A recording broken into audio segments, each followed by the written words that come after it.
Good morning everyone. Welcome to PW only IAS. दोस्तों, बात करें अगर हम द हिंदू के फ्रंट पेज की, तो यहाँ पर आपको नोटिस करने को मिलेगा कि जो प्रज्वल रेवन्ना है, जिसके ऊपर बहुत सारे एलिगेशंस है सेक्सुअल अब्यूज के। पिछले दिनों के अंदर इनकी बहुत सारी वीडियोस आ रही थी कि ऐसा इन्होंने बहुत सारी महिलाओं के साथ सेक्सुअल अब्यूज किया है। अब यहाँ पर हुआ क्या है कि जो कर्नाटका की गवर्नमेंट है ना, उन्होंने यहाँ पे रिक्वेस्ट डाली है मिनिस्ट्री ऑफ एक्सटर्नल अफेयर्स को। क्या रिक्वेस्ट डाली है? उन्होंने रिक्वेस्ट ये करी है कि जो प्रज्वल रेवन्ना का डिप्लोमेटिक पासपोर्ट है ना, उसको यहाँ पर कैंसिल किया जाए। क्योंकि आप नोटिस करोगे यार, इसी पर्टिकुलर पासपोर्ट की वजह से वो देश छोड़कर भाग गए हैं। ठीक है, यूरोप के अंदर है ऐसा बताया जा रहा है आज के समय। तो उनको वापस लाने की बहुत सारी कोशिश है। इवन एच डी देवेगौड़ा जो हमारे फॉर्मर प्राइम मिनिस्टर रह चुके हैं, उन्होंने भी बोला है प्रज्वल को, मतलब उन्होंने भी बोला है कि प्रज्वल को वापस आना चाहिए देश में, एंड जो भी लीगल प्रोसेस है उसको प्रॉपरली फॉलो करना चाहिए। इसके साथ ही अगर हम बात करें, देखो वेस्ट बंगाल से हमें कुछ वायलेंस की खबरें यहाँ पे सामने देखने को मिल रही हैं। एक बीजेपी सपोर्टर की यहाँ पे डेथ देखने को मिली है, एंड जिस वजह से डिफरेंट डिफरेंट पार्ट्स के अंदर वायलेंस की खबरें सामने आ रही हैं। दोस्तों, डेट है आज की 24 मई 2024, एंड आप सभी का स्वागत है आज के प्रीलिम बूस्टर न्यूज डिस्कशन के अंदर। पहला जो हम टॉपिक डिस्कस करेंगे ना, वो डिस्कस करना है हमें आरबीआई डिविडेंड के बारे में। देखो, मैं आपको पहले ना समझाता हूँ। हर साल आरबीआई ना सरकार को पैसा देती है, डिविडेंड देती है, सरप्लस देती है। ये पैसा समय समय के साथ ऊपर नीचे होता रहता है। जैसे पिछले साल की अगर हम बात करें, तो लगभग ये 87,000 करोड़ था।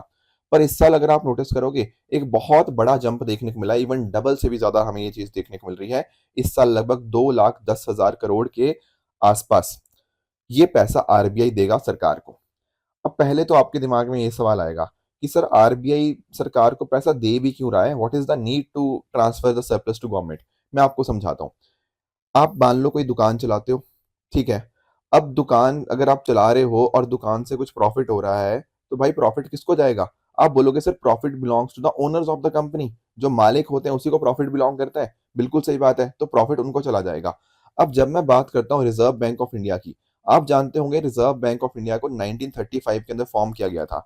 जब 1935 में इसको फॉर्म किया गया ना, ये क्या था? एक प्राइवेट शेयर होल्डर बैंक था, ठीक है। पर सरकार ने क्या किया? 1949 के अंदर, 1949 के अंदर आरबीआई को नेशनलाइज कर दिया। अब अगर इसको नेशनलाइज कर दिया गया, तो मुझे बताओ आरबीआई का मालिक कौन हुआ? अरे आरबीआई के मालिक कौन हुआ? सरकार हुई। और कौन हुआ अगर नेशनलाइज हो चुका है? तो ये चीज हमारा जो 1934 का एक्ट है उसके अंतर्गत सेक्शन 47 है, वो ये बात करता है। अब कल को अगर आरबीआई कुछ पैसे कमाता है, तो पैसा किसको जाएगा? सर, सरकार को जाएगा। तो इसी वजह से पहली बात तो ये समझ लो कि आरबीआई जो पैसा कमाता है उसको, कुछ पैसा डेफिनेटली आरबीआई अपने पास रखता है, बट डेफिनेटली जो सरप्लस होता है वो सरकार को ट्रांसफर कर दिया जाता है। चलो, ये बात सर समझ आई। अब मुझे एक एक बात और बताओ कि ये आरबीआई पैसा कमाता कैसे है? देखो, आरबीआई के पैसे कमाने के बहुत सारे तरीके हो सकते हैं।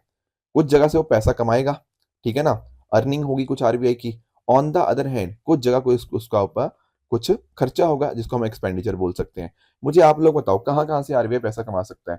आप बोलोगे सर, एक तो आप नोटिस करते हो कि जैसे हमारी जो गवर्नमेंट सिक्योरिटीज होती हैं, उनके परचेज और सेल के ऊपर जो भी इंटरेस्ट वगैरह मिलेगा, वो हो गया।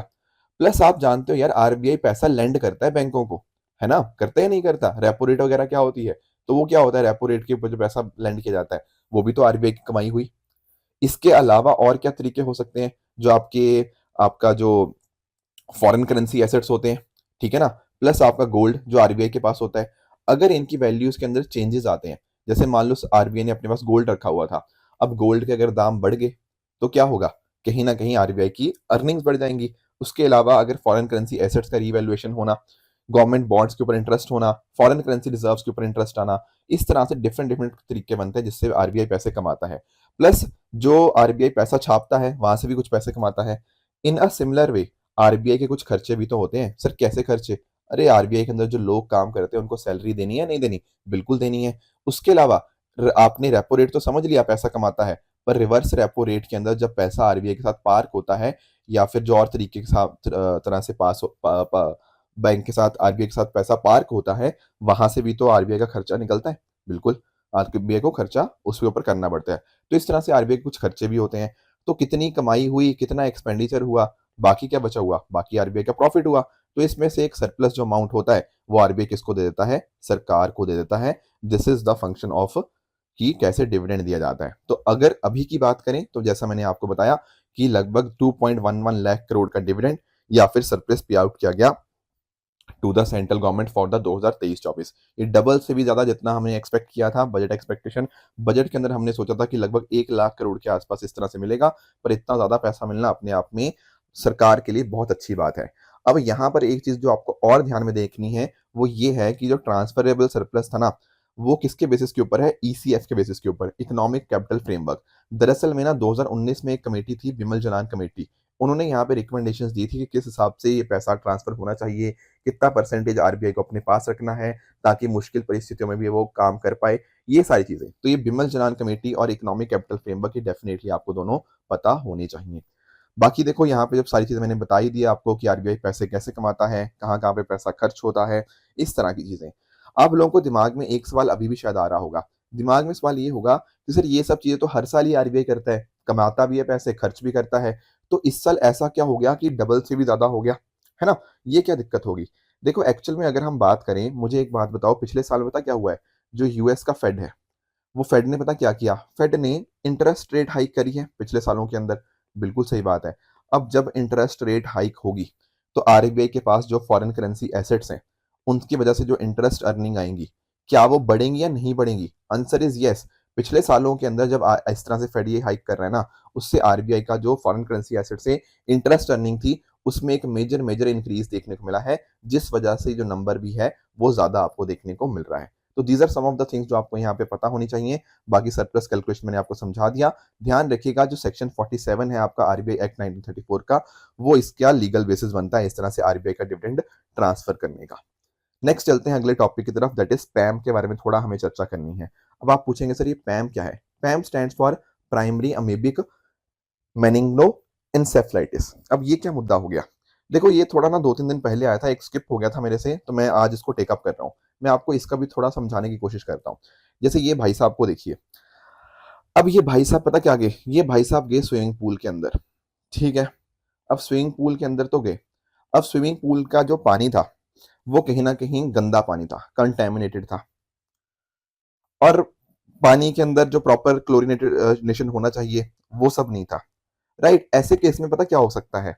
एक हमारे सामने ना, एक हमारे सामने ब्रेन ईटिंग अमीबा होता है। क्या होता है?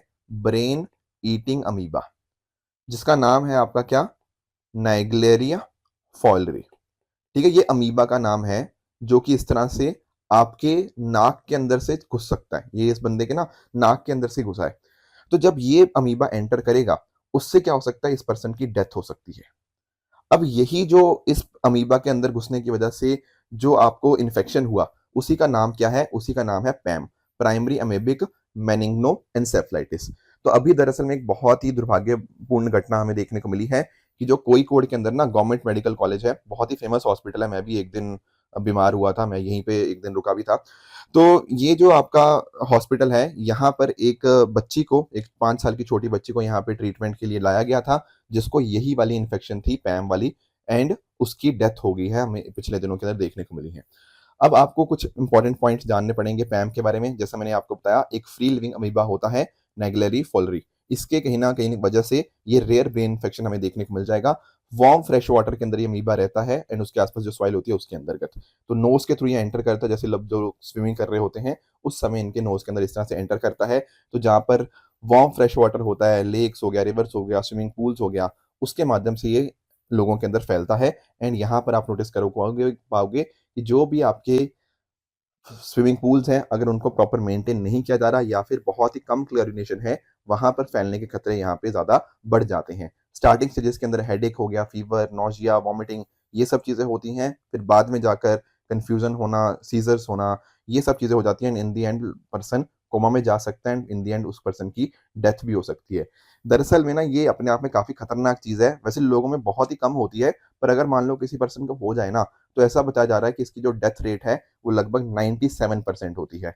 जितना टेम्परेचर ज्यादा होता है, उतना इसका अमीबा का प्रॉस्पर करने का खतरा बढ़ता रहता है। जैसे अगर मान लो किसी जगह पे टेम्परेचर 40 डिग्री सेंटीग्रेड से भी ज्यादा है ना, उस टेम्परेचर के ऊपर इसको ग्रो करना काफी आसान रहता है।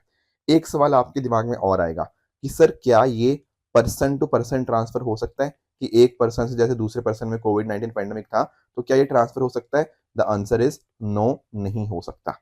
इंपॉर्टेंट चीज़ आपको ध्यान में रखनी है कि बहुत कोई प्रॉपर ट्रीटमेंट इसके लिए हमारे पास अभी अवेलेबल नहीं है, पर जो डॉक्टर्स हैं वो कोशिश करते हैं, जैसे एम्फोटेरिसिन बी हो गया, अजिथ्रोमाइसिन हो गया, रिफाम्पिसिन हो गया, इन सब का अलग-अलग कॉम्बिनेशन यूज़ करते हुए इसको कंट्रोल करने की कोशिश करते हैं, पर अपने आप में बहुत मुश्किल होता है इस चीज़ को कंट्रोल करना। तो तरीका क्या है सर? अरे तरीका यही है कि जब आपको पता हो कि किस जगह के ऊपर पानी साफ नहीं है, वहाँ मत जाइए, अपने नोज़ के ऊपर नोज़ क्लिप्स लगा के जाइए, plus at the same time ensure कीजिए कि पानी का एडिक्वेट क्लोरीनेशन हो, ताकि इस तरह के अमीबा वहाँ पे नहीं देखने को मिले। ये पहला कोई इंसिडेंट नहीं है भारत में, इससे पहले भी पैम के 20 रिपोर्टेड इंसिडेंट्स हमें देखने को मिल जाएँगे। कोझिकोड के अंदर ये 7वां सच इन्फेक्शन था जो केरला में देखा गया। बाकी इसके अलावा जो आपका एलापुआ है, एलिपी भी बोलते हैं इसको, इन सभी जगह के ऊपर भी आपको पहले केसेस देखने को मिल चुके हैं। दोस्तों अगला हमारा टॉपिक है प्रोजेक्ट उद्भव के बारे में। अब ये क्या मुद्दा है सर प्रोजेक्ट उद्भव? देखो मैं समझाता हूँ। आप लोगों को, जैसे आप लोगों ने चाणक्य के अर्थशास्त्र के बारे में सुना है। इनफैक्ट आप लोग तो पढ़ते भी हो हिस्ट्री के अंदर थोड़ा बहुत, ज़्यादा डिटेल में तो नहीं। पर अर्थशास्त्र के अंदर बहुत सारी अच्छी-अच्छी बातें बताई गई हैं, मिलिट्री प्रैक्टिसेस के रिगार्डिंग, इंटरनेशनल कोऑपरेशन के रिगार्डिंग, सॉफ्ट पावर प्रोजेक्शन के रिगार्डिंग। इसी तरह से अगर हम बात करें, जो थिरुकुरल की बात करें, जिसको कि थिरुवल्लुवर जी के द्वारा लिखा गया था, जो कि एक बहुत ही इंपॉर्टेंट तमिल टेक्स्ट है। वहाँ पे उन्होंने एथिकल कंडक्ट की बात करी है वॉरफेयर के अंदर। इसके अलावा भी चंद्रगुप्त मौर्य, अशोका, चोलास, इनका आप हर बार पढ़ते ही हो। अहोम किंगडम के जो लचित बर्फुकान जी हैं, उनके बारे में आप पढ़ते हो कि किस तरह से जो आपके मुगल्स थे, उनको कई बार इन्होंने हराया, ठीक है? 600 साल तक उनको एंट्री नहीं करने दी। छत्रपति शिवाजी महाराज के बारे में, महाराजा रंजीत सिंह जी के बारे में, ये सारी हिस्ट्री से ना हमें बहुत सारी चीज़ें सीखने को मिलती हैं। जैसे छत्रपति शिवाजी महाराज ने गुरिल्ला टैक्टिक्स का यूज़ किया, नेवल फोर्ट्स बनाए, राइट? तो हिस्ट्री से ना हमें बहुत सारी चीज़ें सीखने को मिलती हैं, जो आज के समय भी हम अपनी वॉर टैक्टिक्स के अंदर अगर हम यूज़ करें, तो हमारी कैपेबिलिटीज़ अपने आप में बहुत ज़्यादा इम्प्रूव हो सकती हैं। तो इसी का नाम क्या है? इसी का नाम है प्रोजेक्ट उद्भव, जिसका उद्भव का अर्थ होता है ओरिजिन या फिर जेनेसिस। तो यहाँ पर ना एक तो हमारी इंडियन आर्मी एंड उसके साथ ही भारत का एक बहुत इंपॉर्टेंट थिंक टैंक है, जिसका नाम है United Service Institute of India, USIB इसको बोलते हैं। ये इंपॉर्टेंस समझते हैं कि हमारे जो स्क्रिप्चर्स हैं, जो राइटिंग्स हैं, उनकी अपने आप में बहुत ज़्यादा इंपॉर्टेंस है। तो हम उन्हीं को रिविज़िट करते हैं, देखते हैं कि उस एंशिएंट विज़डम को कैसे हम अपनी आज की मिलिट्री प्रैक्टिसेस के अंदर यूज़ कर सकते हैं, ताकि हमारी जो मॉडर्न सिक्योरिटी है और भी बेहतर हो पाए एंड चैलेंजेस को हम अच्छे से एड्रेस कर पाएँ। तो पुरानी चीज़ों को नई चीज़ों के साथ जोड़ना, यही प्रोजेक्ट उद्भव का काम है। अब ध्यान से समझने की बात ये है कि अभी एक रिसेंटली कॉन्फ्रेंस हो रही थी, वहाँ पर इंडियन आर्मी चीफ जो हैं जनरल मनोज पांडे जी, उन्होंने यहाँ पे बात करी कि कैसे हम यहाँ पे फोकस कर रहे हैं इन सभी चीज़ों के ऊपर। बाकी सारी चीज़ें आई होप आपको समझ आ गई होंगी। यूएसआई के बारे में थोड़ा समझ लो, क्या है ये? National security and defence services think tank, जो कि आपको नई दिल्ली में आपको देखने को मिल जाएगा। इसको 1870 के अंदर फॉर्म किया गया था कर्नल सर चार्ल्स मैकग्रॉगर जी के द्वारा, ठीक है ना? और बाकी आप नोटिस कर पाओगे कैसे डिफेंस सर्विसेज के अंदर आर्ट का, साइंस का, लिटरेचर की क्या इंपॉर्टेंस है, क्या इंटरेस्ट, कैसे उसको इंक्रीज कर सकते हैं, ये सारी चीजें इसके द्वारा यहाँ पे देखी जाती हैं। नेक्स्ट हमारा टॉपिक है स्क्वाड इन इंडो पैसिफिक। देखो आप लोगों ने क्वाड के बारे में तो सुना ही होगा, ठीक है ना? क्वाड के अंदर आप जानते हो 4 देश आते हैं, इंडिया हो गया, यूएसए हो गया, ऑस्ट्रेलिया हो गया, आपका जापान हो गया।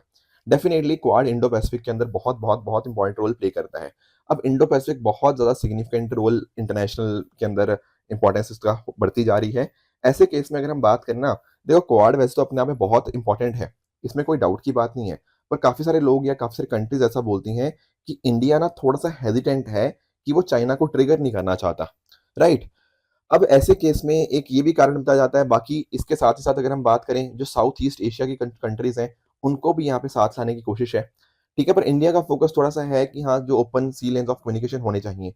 तो उसी की वजह से एक नया फॉर्मेशन हमें यहाँ पे देखने को मिल रहा है इंडो पैसिफिक के अंदर, जिसका नाम है स्क्वाड। स्क्वाड के अंदर क्या होगा? सिर्फ यहाँ पर भी 4 कंट्रीज़ हैं, बस इंडिया की जगह यहाँ पे आपको फिलीपींस देखने को मिल जाएगा, बाकी तीनों कंट्री क्वाड वाली ही हैं। तो इस तरह से नए-नए आपको मिनी लैटरल ग्रुपिंग्स आपको देखने को मिल जाएँगी। अब आप पूछेंगे सर ये मिनी लैटरल ग्रुपिंग्स क्या होती हैं? देखो मिनी लैटरल ग्रुपिंग्स का मतलब ये होता है कि ऐसी ग्रुपिंग जहाँ पे 3 से लेके 9 कंट्रीज़ का एक ग्रुपिंग या फिर एक इनफॉर्मल सेटिंग आपको देखने को मिल जाएगी। जैसे क्वाड के अंदर सिर्फ 4 हैं, उसी तरह से स्क्वाड के अंदर भी 4 हैं। ऑकस आप जानते होंगे ऑस्ट्रेलिया, यूके, यूएस हो गया, यहाँ पे 3 कंट्रीज़ आपको देखने को मिल जाएँगी। तो इस तरह से होता क्या है ना, कुछ छोटे-छोटे ग्रुपिंग्स यहाँ पे हमें देखने को मिलती हैं। ऑस्ट्रेलिया ऑलरेडी इस तरह की 20 मिनी लैटरल ग्रुपिंग्स का ऑलरेडी पार्ट है। तो आपस में बातचीत करना, आपस में कैसे इनफॉर्मल नेचर की वजह से अपने आप को और अडेप्टेबल करना, ये सारा इनका यहाँ पे फोकस रहता है, इस तरह की मिनी लैटरल जो ग्रुपिंग्स होती हैं।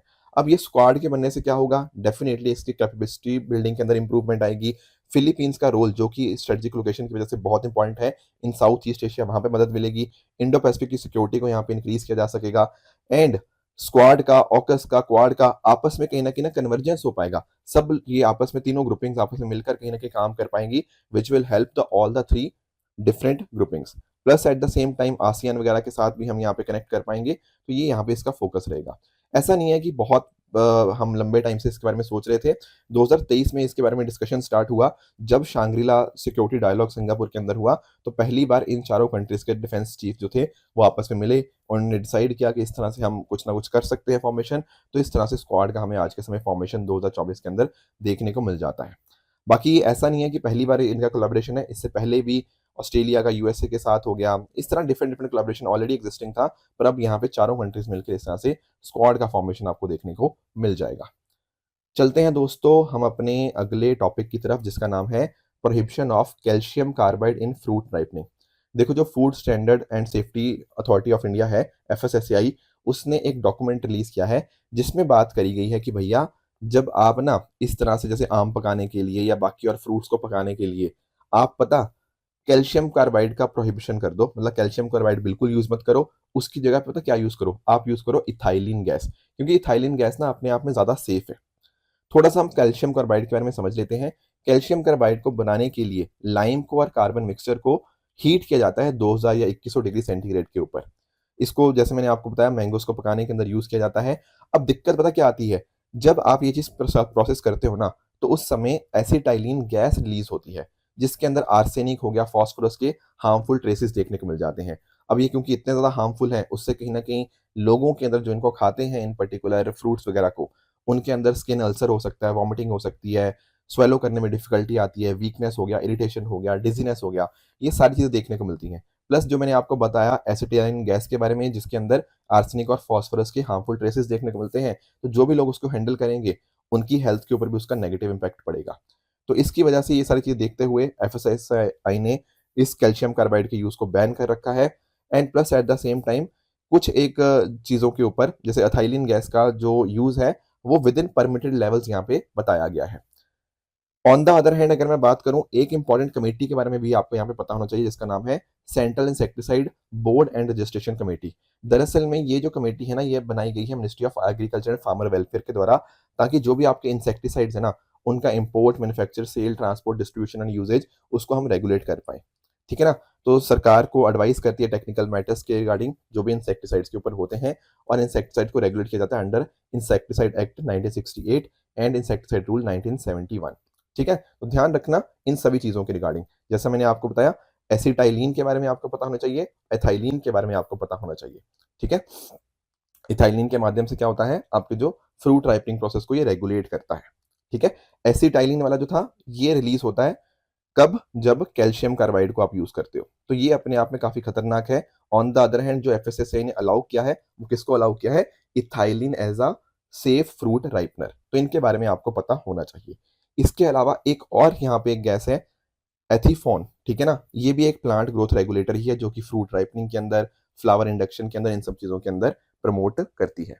ध्यान रखने वाली बात जो, जैसे हम बोलते नहीं होते कई बार कि यार मसाले से हमने इन फ्रूट्स को जल्दी पका दिया, उन्हीं सब चीजों की यहाँ पे बात हो रही है। ऐसे डिफरेंट डिफरेंट इंसेक्टिसाइड्स के ऊपर या फिर जो केमिकल्स होते हैं इनके ऊपर यूपीएससी अक्सर क्वेश्चन पूछता है, तो ये सारी चीजें हमें यहाँ पे पता होनी चाहिए। दोस्तों, कल मैंने आप सबसे एक क्वेश्चन पूछा था सुलीना चैनल के रिगार्डिंग। बहुत सारे बच्चों ने, जैसे अनबॉक्सिंग सरकार, आदि मिश्रा, इन सब ने बहुत बढ़िया आंसर दिया है सुलीना चैनल के रिगार्डिंग। थोड़ा सा ना इसको डिटेल में समझते हैं। देखो, एक्चुअल में क्या हुआ था ना, आप नोटिस कर रहे हो कि यार रशिया और यूक्रेन का जो कॉन्फ्लिक्ट है बहुत लंबे समय से चला ही जा रहा है, राइट। अब जो यूक्रेन की अगर मैं बात करूं ना, यूक्रेन को ना दरअसल में ब्रेड बास्केट बोला जाता है यूरोप का।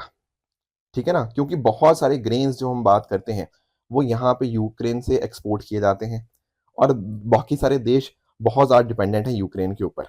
सही बात है। ऐसे केस में क्या होता है ना, एक डील की जाती है जिसका नाम है ब्लैक सी ग्रेन डील। यहाँ पर कौन कौन इसमें हेल्प करता है इस डील के अंदर, देखो रशिया यूक्रेन तो थे ही, प्लस उसके अलावा आपका टर्की और यूनाइटेड नेशन के द्वारा एक यहाँ पे डील यहाँ पे बनाई गई, जिसके माध्यम से क्या हुआ, जिसके माध्यम से बोला गया कि यूक्रेन के पास ना वो यहाँ पे अपने प्रोडक्ट्स को यहाँ तक पहुंचा पाएगा और उसके ऊपर रशिया अटैक नहीं करेगा। दैट वाज द फोकस, कि ताकि शिपमेंट ऑफ ग्रेन्स को अलाउ किया जा पाए दुनिया भर के लिए। ये फोकस था इस ब्लैक सी ग्रेन डील का। पर बाद में रशिया ने बोला कि यार ये ब्लैक सी ग्रेन डील ठीक नहीं है एंड रशिया एंड यूक्रेन हमारे ऊपर अटैक कर रहा है, तो रशिया ने इस डील से पीछे हट गया। अब जब ये ब्लैक सी ग्रेन डील खत्म होगी, तब यहाँ पे कुछ ऑल्टरनेटिव सोचा गया कि ऑल्टरनेटिव क्या लिया जा पाए, और वहां पर ऑल्टरनेटिव लाने के अंदर मदद करी सुलीना चैनल ने। आप पूछेंगे सर वो कैसे?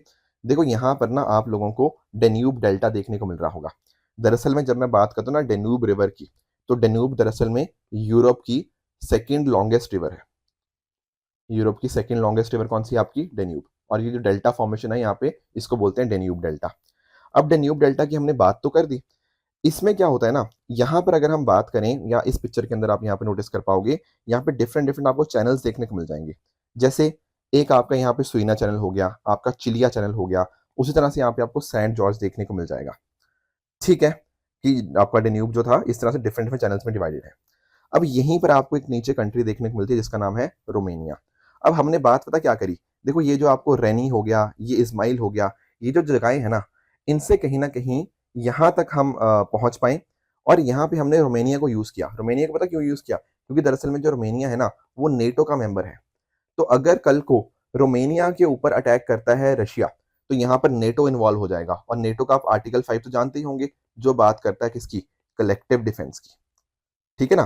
तो ये जो यूक्रेन के पोर्ट्स है ना, इस्माइल हो गया, रेनी हो गया, यहां से हम कोशिश कर रहे हैं कि हम यहाँ पे सुनीला चैनल की मदद से ये सारी चीजें कहां तक पहुंचा पाए, आपके ये जो कॉन्स्टेंटा पोर्ट है यहाँ तक। ये कॉन्स्टेंटा किसका पोर्ट है? ये रोमानिया का सबसे बिगेस्ट सी पोर्ट है। यहाँ तक चीजें पहुंच गई एंड अकॉर्डिंगली फिर इसके माध्यम से फिर वो आगे पहुंचा पाएगा। तो अगर कोई भी यहाँ पे अटैक करने की कोशिश करेगा रोमानिया के ऊपर, तो इसका मतलब होगा कि नेटो के ऊपर पूरा अटैक हुआ है। तो दिस इज नोन एज सोलिना चैनल की इंपॉर्टेंस। ठीक है, तो आई होप आपको ब्लैक सी ग्रेन डील हो गया, सुनिया चैनल हो गया, ये सारी चीजें अच्छे से समझ आ गई होंगी। और ये पोर्ट्स के नाम भी आप ध्यान में रखिएगा, this can be very important for your exam perspective.